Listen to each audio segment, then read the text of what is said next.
NDA সরকারের জনবিরোধী দিশাহীন বঞ্চনার বাজেটের বিরুদ্ধে শিলিগুড়িতে প্রতিবাদে সোচ্চার সিপিআইএম।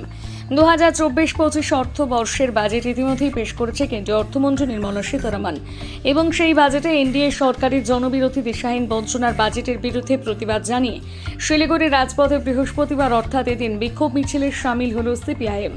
এদিনের এই বিক্ষোভে মিছিলের সমাবেশে উপস্থিত ছিলেন বাম নেতা সমন পাঠক, জীবেশ সরকার সহ বাম কর্মী সমর্থকেরা। এদিন জীবেশ সরকার জানান, কেন্দ্রীয় সরকার যে বাজেট পেশ করেছে সেই বাজেট আসলে নিজেদের ক্ষমতায় টিকে থাকার জন্য। এই বাজেট ভারতের যুক্তরাষ্ট্র বিরোধী শুধু নয়, এমনকি বেকার বিরোধী, কৃষক বিরোধী ও গরিবদের মারার বাজেট। এই বাজেটে কর্মসংস্থানের কোনো দিশা নেই, কৃষকদের জন্য কোনো সহায়ক মূল্যের বন্দোবস্ত নেই, এমনকি বাজেটে গরিব মানুষদের জন্য কোনো সংস্থান নেই, শিক্ষার জন্য কোনো উপযুক্ত ব্যয় বরাদ্দ নেই, এমনকি উত্তরবঙ্গের চা শ্রমিকদের জন্য এই কেন্দ্রীয় বাজেটের সামান্য কিছু বলা হয়নি, যার জেরে এই বাজেট জনবিরোধী।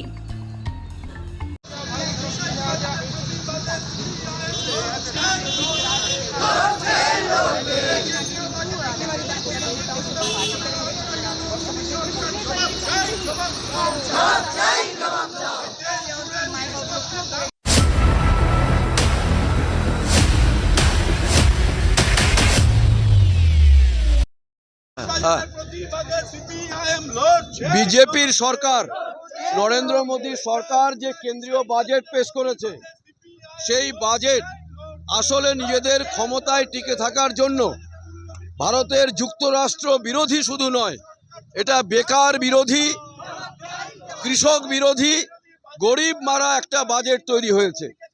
এই বাজেটে কর্মসংস্থানের কোনো দিশা নেই, কৃষকদের জন্য সহায়ক মূল্য এমএসপি তার কোনো বন্দোবস্ত নেই।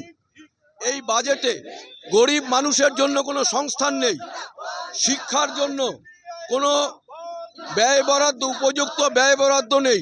শুধুমাত্র ক্ষমতায় টিকে থাকার জন্য ওদের সহযোগী দুটো পার্টিকে এরা সাহায্য করে ক্ষমতায় টিকে থাকতে চাইছে। আবার আমরা দেখছি উত্তরবঙ্গেও চায়ের ক্ষেত্রে চা শিল্প বা চা শ্রমিকদের জন্য এই কেন্দ্রীয় বাজেটে সামান্যতম কিছু বলা হয়নি। এই বাজেট জনবিরোধী, এই বাজেট গরিবের বিরোধী, এই বাজেট ভারতবর্ষের যুক্তরাষ্ট্রীয় কাঠামো বিরোধী। আবার রাজ্যের সরকার তারাও বাজেটের নামে যে প্রহসন করছে, সেই বাজেটে আসলে তারা ক্লাবকে টাকা দেবে, কিন্তু বেকারের কাজের কোনো কর্মসংস্থানের কোনো বন্দোবস্ত নেই। একটা স্বৈরাচারী দুর্নীতিপরায়ণ এই রাজ্য সরকার মুখে বিজেপির বিরোধিতা করলেও আসলে তারা একই রাস্তায় হাঁটছে। আমরা এই দুই বাজেটের বিরোধিতা করছি এবং জনগণকে বিরোধিতা করার জন্য আহ্বান জানাচ্ছি।